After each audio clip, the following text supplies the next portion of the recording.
संजय जी, आज किसी और से नहीं, मुझे आपके साथ शुरुआत करनी है। वोटिंग ट्रेंड को लेकर, वोटिंग परसेंटेज को लेकर, महिलाओं के ज्यादा वोट करने को लेकर, बाबा बालकनाथ जैसी सीट पर 74% वोट 5 बजे तक ही पड़ जाने को लेकर आपको वोटिंग ट्रेंड्स किस तरह के बड़े संकेत दे रहे हैं? अगर 3 मोटी बातें आप बता रहे संजय जी। अंजना जी, मुझे लगता है कि वोटिंग अगर बढ़ते हुए ट्रेंड को देख रहे हैं कि टर्नआउट बढ़ा है, एक बात तो साफ है कि बहुत कॉम्पिटिटिव चुनाव दिखाई पड़ रहा है। दोनों पार्टी के समर्थक, पार्टी के नेता अपने अपने समर्थकों को प्रोत्साहित कर रहे हैं कि वोट देने आए। तो ये जो ट्रेंड बढ़ता हुआ दिखाई पड़ रहा है, ये इसका साफ संकेत दे रहा है। दूसरी बात, कुछ इलाकों का जिक्र किया गया, कुछ कंस्टिट्यूंसी का जिक्र हुआ जहां पर टर्नआउट 4-5 बजे ही 75% छू रहा था। इस बात का संकेत देता है। और वो इलाके कौन से इलाके हैं? इन इलाकों में मुस्लिम आबादी भी है, मुस्लिम वोटर भी हैं। तो पोलराइज्ड इलेक्शन भी इन इलाकों में देखने को मिल रहा है, क्योंकि दोनों समुदाय के वोटर बढ़ चढ़ कर निकल के आए हैं और वोट दे रहे हैं। और तीसरी बात यह है कि भले ही हम कह रहे हैं कि लहर नहीं है, लहर नहीं है, तो लहर जब हम बात करते हैं तो एक तरफा होता है। लेकिन यह जरूर है कि चुनाव के प्रति बड़ा उत्साह दिखाई पड़ रहा है जनता में। ये 3 बड़ी बातें तो मुझे लग रहा है इस वक्त जो टर्नआउट के जो आंकड़े हैं, उससे ये 3 बड़ी बातें निकल के आ रही हैं। ठीक है शहजाद जी, आपकी जो ग्राउंड रिपोर्ट है भारतीय जनता पार्टी की, वो क्या कह रही है कमल के लिए? देखिए, कांग्रेस पार्टी की तरफ से यही कहा जा रहा है कि आप लोगों ने पूरे चुनावी पिच पर हिंदुत्व को बिछा दिया। हर मुद्दा, कन्हैया लाल से लेकर जयपुर धमाके, बिजली रहे रमजान के वक्त मुस्लिम बहुल इलाकों में, या फिर पीएफआई का मुद्दा उठाना, या फिर हिंदू त्योहारों का मुद्दा उठाना, आपका हर मुद्दा हिंदू वोटों के ध्रुवीकरण के लिए आगे बढ़ा।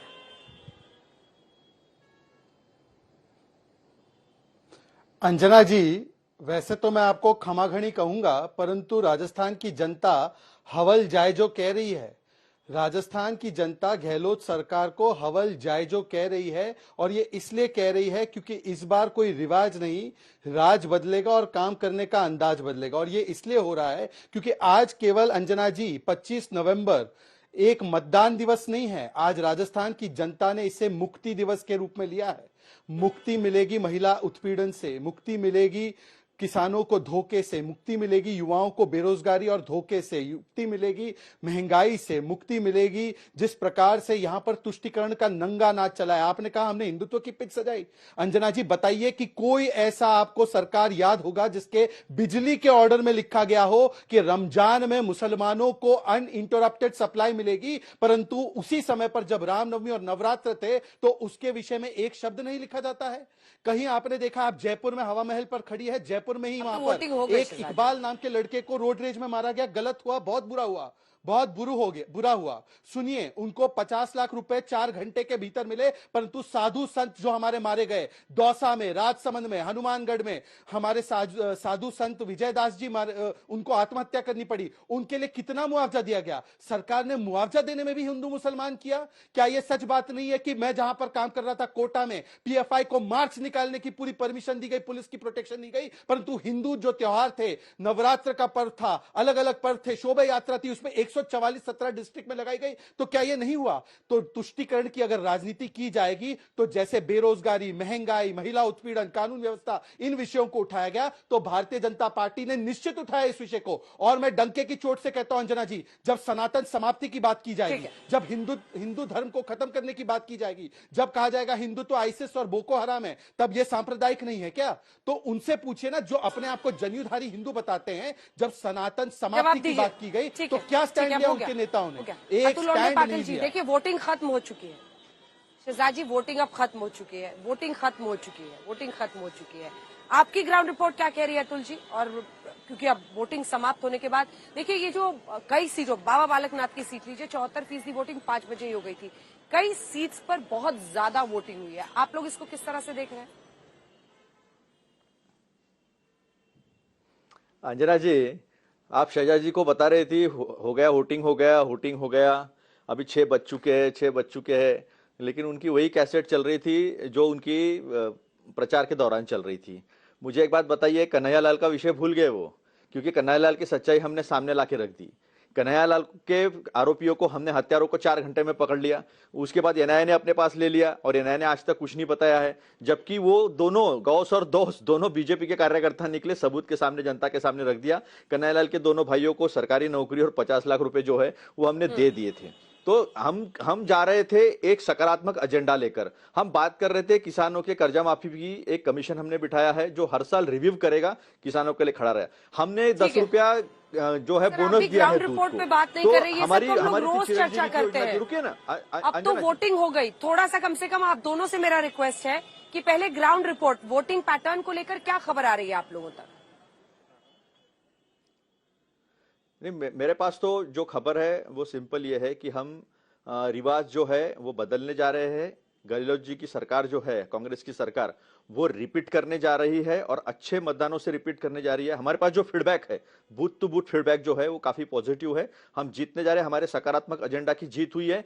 यहाँ प्रॉब्लम ये हुई कि मोदी जी को लय ताल सूर कुछ भी नहीं मिल रहा था। वो कह रहे थे मैं 600 रुपए सिलेंडर दूंगा, पहले 1 महीना पहले आए थे तब, फिर कह रहे थे नहीं हम 450 देंगे। 500 रुपए का सिलेंडर वहां ऑलरेडी मिल रहा था, किसानों की कर्जा माफी हो चुकी थी, लेकिन जो राष्ट्रीयकृत बैंक्स है जिनके ऊपर केंद्र सरकार का अख्तियार चलता है, उन्होंने उनके वन टाइम सेटलमेंट नहीं किए। तो ये भी जनता के सामने जो है, सामने ध्यान में आ गया जनता के। 3 लाख नौकरियां हमने दी है, हमने 4 लाख सरकारी नौकरी की बात की, 6 लाख हमने निजी नौकरियों की बात की, और ये 2.5 लाख नौकरी देने की बात कर रहे थे। तो एजेंडा में भी कम पड़ रहे थे, नैरेटिव में भी कम पड़ रहे थे, और जनता समझ चुकी थी कि जिस तरह से ये फिर से हिंदू मुसलमान, भारत पाकिस्तान, ये 4-5 शब्दावली के बाहर जा नहीं सकते हैं। ये केवल राजस्थान की नहीं, पूरे देश की जनता समझ चुकी है। और इसीलिए आज परिस्थिति ये है कि कांग्रेस बहुमत से अपनी सरकार बनाने जा रहा है। हमारे पास जो रिपोर्ट है काफी सकारात्मक है, काफी पॉजिटिव है, और महिलाओं ने बढ़ चढ़कर कांग्रेस को मतदान किया है। ठीक है शहजाद जी, वो कह रहे हैं कि महिलाओं ने बढ़ चढ़कर कांग्रेस पार्टी को वोट दिया है। उन्होंने तमाम काम जो किए हैं, जनता बहुत खुश थी, एंटी इनकम्बेंसी यानी गुस्सा नहीं है गहलोत सरकार के खिलाफ, प्रो इनकम्बेंसी थी। कॉन्फिडेंस हो तो कांग्रेसियों जैसा कॉन्फिडेंस हो। यहां पर तो पिताजी की गारंटी बेटा लेने को तैयार नहीं था रेड डायरी में, और कांग्रेस की गारंटी की बस को भी धक्का लगाना पड़ा। और राहुल जी तो 16 तारीख को आए, उन्होंने कितनी गारंटी दी कि मुख्यमंत्री को चेहरा भी घोषित नहीं किया। और खैर मुख्यमंत्री ने भी जब अपने विज्ञापन दिए तो अपना चेहरा डाल दिया, परंतु वहां पे ना खड़गे जी, दलित जी एक अध्यक्ष है इनके, उनका भी नहीं डाला, ना गुजर समाज से आने वाले प्रतिभाशाली सचिन पायलट का तस्वीर डाला। तो ये तो गारंटी कितनी ले रहे हैं कांग्रेस के लोग, इनकी तो अलग विषय है। परंतु देखिए, एक फैक्चुअली करेक्ट मैं करना चाहता हूं, ये इंडिया टुडे की रिपोर्ट है। इंडिया टुडे की रिपोर्ट क्लियरली बताती है, यश और तरुण का बयान, जिसमें उन्होंने कहा कि उदयपुर की पुलिस ने कोई प्रोटेक्शन नहीं दी, इसलिए उनके पिताजी को मारा गया, उल्टा उनको जेल में डाल दिया गया, कार्रवाई कट्टरपंथियों पर नहीं की। और अगर बीजेपी का कोई कनेक्शन है, मैंने इनको लास्ट टाइम भी चुनौती दी थी, एफआईआर दिखाइए राजस्थान पुलिस की, वो नहीं दिखा पाए। एनआईए ने भी कहा था कि फास्ट ट्रैक कोर्ट चाहिए, फास्ट ट्रैक कोर्ट करने की जिम्मेदारी गहलोत जी की थी। गहलोत जी चाहते नहीं है कि कन्हैयालाल जी को कभी इंसाफ मिले, उल्टा आज तो मंदिर की घंटियां सुनकर अंजना जी मुझे इतनी खुशी हो रही है, क्योंकि हो सकता है कि अगर इनकी सरकार आती वापस तो वहां पे केवल सर तन से जुदा के नारे सुनाई देते। तो इसीलिए अब तो घंटे जो है वो स्वर से, खुले स्वर से गूंजेंगे। ये राजस्थान में बदलाव और बदला दोनों को मद्देनजर रखते हुए जनता ने वोट किया है। जनता ने केवल बदलाव के लिए नहीं, जनता ने बदला लेने के लिए वोट किया है। और इसीलिए अंजना जी आप लिख कर रखिए, 3 दिसंबर को मैं आपके साथ रहूंगा। यह हिस्टोरिक जीत होगी भारतीय जनता पार्टी की। यह कोई आम जीत नहीं होगी, यह हिस्टोरिक जीत होगी, क्योंकि जनता ने, चाहे युवा हो, चाहे महिला हो, चाहे बेरोजगार हो, चाहे किसान हो, हर वर्ग को इन्होंने ठगा है, और ये बदला लेने के लिए वोट दिया गया है। लिख रही हूं मैंने पेन और पेपर रखा हुआ है, हवा महल के सामने पेन पेपर रखा हुआ है। कह रहे लिख के रख लीजिए अतुल जी, वो कह रहे लिख के रख लीजिए, उनकी जीत होगी बम्पर। अंजना जी, हाँ वो कॉन्फिडेंस के बारे में छोड़ दो ना, वो ऐसी हवा में बातें करने की मुझे शौक नहीं है। ये फोटो देख लीजिए, ये कन्हैयालाल के मर्डरर का फोटो है। पीछे देखिए, पीछे किसकी तस्वीरें देखिए, और कौन सा दुपट्टा है, और किसका ऑफिस है। ये पकड़ लिया। एनआईए ने 2 साल से क्या किया मुझे बताइए। एमएसपी की हमने कानून की गारंटी दी, ये बोलते क्या गारंटी दी है।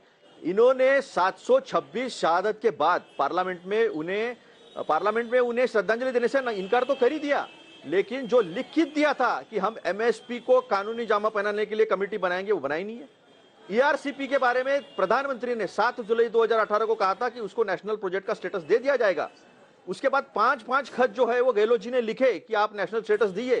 फाइनली परेशान होकर ये नहीं करने वाले हैं। 14,000 करोड़ से ज्यादा का प्रावधान 2022, 2023 के बजट में किया गया और उसे भी वायदा दिया गया कि सरकार तो रिपीट होने वाली है, उसके बाद में हम इसे पूरी तरह से जो खर्चा है वो खुद राजस्थान गवर्नमेंट उठाए, क्योंकि दक्षिणी पूर्वी राजस्थानी जिले 13 जिले, वो 13 जिलों को ये पानी पहुंचाने वाला है। तो ये सारी बातें जो है जनता के सामने एक सकारात्मक एजेंडा था, एक डेवलपमेंट का एजेंडा था, तोड़जोड़ का एजेंडा नहीं था। ये गुज्जर की बात कर रहे थे, इन्होंने राजेश पायलट जी के बारे में झूठ बोल दिया। यानी उनकी मौत जो है, उनकी शहादत जून में ही हो गई थी और मतदान सितंबर में हुआ था और देश के प्रधानमंत्री वहां झूठ बता रहे। तो ये सारी तो बातें जनता के सामने सचिन पायलट जी ने खोल के रख दी, कांग्रेस ने पूरी सच्चाई जो सामने रख दी।